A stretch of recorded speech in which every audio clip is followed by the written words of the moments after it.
High, আমি Tirtha. Welcome to my new video. আশা করি তোমরা সকলেই ভালো আছো।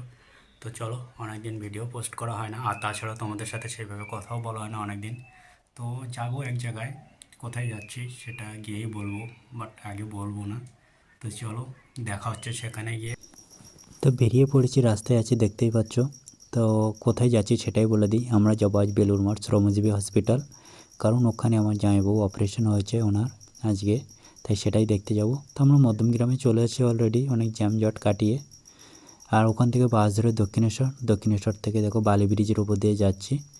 আমরা যাবো জামাইবাবুকে দেখতে। আর এই ব্রিজটা কী সুন্দর লাগছে দেখতে না? আরও কি বলবো, গঙ্গার যে ঠান্ডা হাওয়াটা এর উপর দেখলে আরও বেশি ভালো লাগে। আর যে অপারেশন হয়েছিল, স্টোন হয়েছিল পেটে, গল ব্লাডারে, সেই স্টোন অপারেশন করা হয়ে গেছে অলরেডি। দেখতেই পাচ্ছ 3টে মারাত্মক সাইজের স্টোন। তো তার পাশেই ছিল বেলুড় মঠ, কাছাকাছি, হেঁটে 2 মিনিট থেকে 2.5 মিনিট। তো ভাবলাম আসা হয় না এদিকে, একটু ঘুরেই যাই। মানে আসা হয় না বলা ভুল, যাওয়া হয় খুবই কম, বছরে হয়তো 2 বছর একবারে যাওয়া হয়, বাট অনেক দিন যায়নি। তাই ভাবলাম গিয়েছি যখন, ওখান থেকে একটু ঘুরেই আসি, রাত অনেক হয়ে গেছিলো।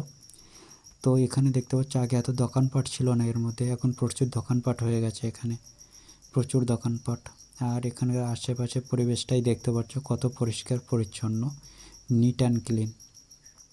এখানে মানুষজন সব বাড়ির উদ্দেশ্যে রওনা দিচ্ছিলো, বাট আমরা সেই সময় যাচ্ছিলাম। কি করব, আমাদের একটু দরকার ছিল, যেহেতু বললাম জামাইবাবুকে দেখতে যাব। তো জামাইবাবুকে না দেখে তো চলে আসতে পারি না, তাই জামাইবাবুকে লাস্টবার দেখে আমরা চলে এলাম মঠে। তো আমরা আসার আগেই এখানে আরতি শুরু হয়ে গেছিলো। তো কী করব, যে এই প্রসাদ টু যে ড্যাশবোর্ডটা আছে এখান থেকেই দেখছিলাম। দেখো কত শান্তি ভরে বা ভক্তি ভরে এখানে ঠাকুরকে আরতি করা হয় বা ভক্তি ভরে ডাকা হয়।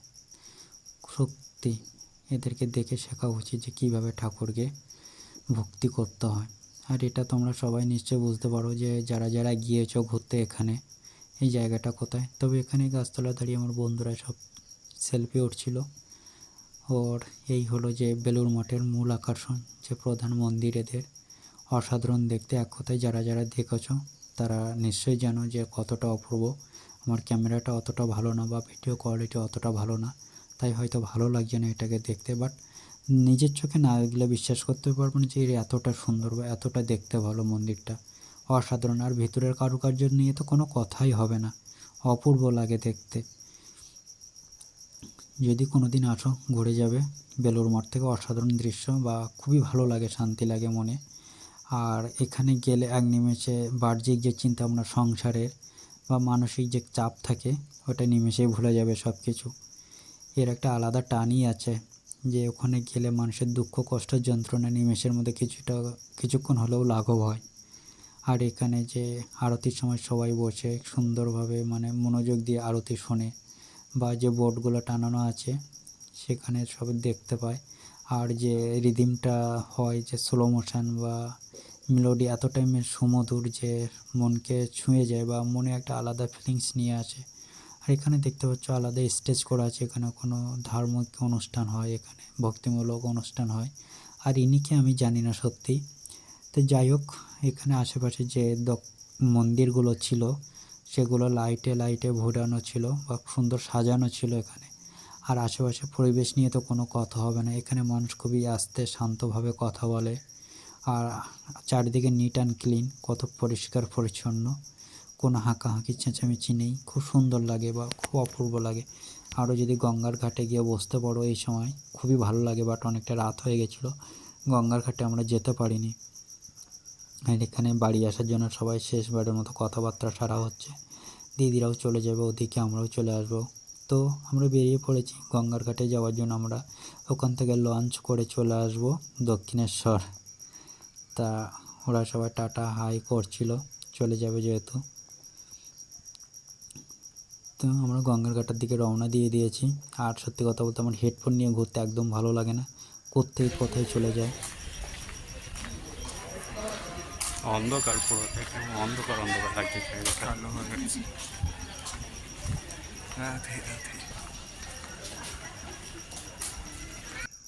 তাই হেডফোন নিয়ে আমার চলাটা একদম ভালো লাগে না। তো যাই হোক, এই গঙ্গার ঘাটে যেতে যেতে দেখো, লঞ্চ ঘাটে যেতে যেতে আশেপাশে যে দোকানগুলো থাকে না, কত কি সুন্দরভাবে সাজানো থাকে, দেখো কত কি পাওয়া যায় এখানে। আর এই হলো লঞ্চ ঘাটের যে টিকিট কাউন্টার। আমরা টিকিট কাউন্টারে দাঁড়িয়ে পড়েছি টিকিট কাটার জন্য। দক্ষিণেশ্বর যাব, এখানে বেলুড় তো দক্ষিণেশ্বর মাথা পিছু নয় 11 টাকা। তো আমরা টিকিট কেটে সোজা লঞ্চের জন্য অপেক্ষা করছিলাম ঘাটে গিয়ে। আর ঘাট থেকে দেখো ছবিটা কি সুন্দর লাগছে, ওটা হলো দক্ষিণেশ্বর যে পাড়টা সেই পাড়ের ছবিটা। অসাধারণ দৃশ্য বা কি সুন্দর লাগে। এই একটা লঞ্চ যাচ্ছিলো দেখো গঙ্গার বুক দিয়ে, আর ওই হলো ওপারটা। অসাধারণ লাগে লাইটে, আর সব থেকে বেশি ভালো লাগে গঙ্গার জলে যখন লাইটের রিফ্লেক্টটা পড়ে না, অসাধারণ লাগে। জলগুলোকে দেখতে মনে হয় যেন কেউ কী বলে যে মুক্তা ছড়িয়ে দিয়েছে জলের উপরে, এতটা চিকচিক চিকচিক করে, বা অসাধারণ লাগে দৃশ্য। আমার সব থেকে বেশি ভালো লাগে এই দৃশ্যগুলো দেখতে। আমি যতটা না লাইট না দেখি ততটা আমি জলের দিকে তাকিয়ে থাকি যে এই দৃশ্য দেখার জন্য। তো আমরা লঞ্চে উঠে গেছি, লঞ্চে বাদাম কাকু ছোলা ভাজা বাদাম ভাজা এই নিয়ে বিক্রি করছিল, চিপস অনেকে কিনছিল। দেখো বললাম না কি সুন্দর অপূর্ব লাগে যে লাইটের রিফ্লেক্টটা জলের মধ্যে, আমার তো খুবই ভালো লাগে, খুবই ভালো লাগে দেখতে। তো আমাদের লঞ্চ ছেড়ে দিয়েছে, আমাদের গন্তব্য স্থান হলো এখন দক্ষিণেশ্বর মায়ের মন্দির, ভবতারিণীর মায়ের মন্দির। জানি না খোলা পাবো কি না, তো দেখা যাক, যাই তো আগে তারপরে দেখা যাবে। দেখো একটা লঞ্চ যাচ্ছিল পাশ দিয়ে, লঞ্চটা মনে হচ্ছে যেন কোনো একটা লাইটের ভেলা ভেসে যাচ্ছে। তো আমরা চলে এসেছি দক্ষিণেশ্বরে, দেখতেই পাচ্ছ দক্ষিণেশ্বরে প্রবেশ করে গেছি। এখনও মায়ের মন্দিরের দিকে যাচ্ছি। অনেকে তো বাড়ি ফেরার জন্য রওনা দিয়েছে, বাট আমরা যাই দেখি কতটা কি হয়, ঢুকতে পারি কিনা বা দেখতে পারি কিনা মাকে। যেহেতু এসছি ইচ্ছা তো আছে মায়ের দর্শন করেই যাব। রাত অনেকটাও হয়েছে তখন, বাট জানি না খোলা পাবো কিনা। তো না, খোলা পাইনি। ফাইনালি আমরা রানী রাসমণি মায়েরকে দর্শন করে চলে এলাম, কারণ অনেকটা রাত হয়ে গেছে। ওর মধ্যে যারাই আছে তাদের একমাত্র পুজো দিয়ে বাইরে বের করে দিচ্ছে, বা নতুন করে কাউকে ঢুকাচ্ছে না। তাই দূর থেকে মায়ের মন্দিরের ছবি তুলে চলে এলাম।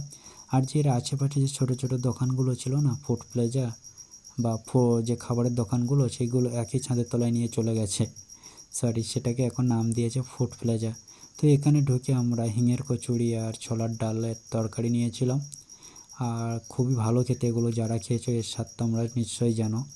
আর 2 গ্লাস লস্যি নিয়েছিলাম। তো এটা খেয়ে আমরা চলে এসেছি স্কেলেটার চেপে আমরা উপরে উঠে গেছি। ওখান থেকে আমরা এবার বাড়ি ফিরবো, কেননা রাত অনেক হয়েছে, বারবারই বলছি রাত অনেক হয়েছিল। আর এই তোমরা জানো এই সময় ট্রেনের যে সমস্যা হচ্ছে, তার উপরে বাসেরও খুব প্রবলেম হচ্ছে রাস্তায়।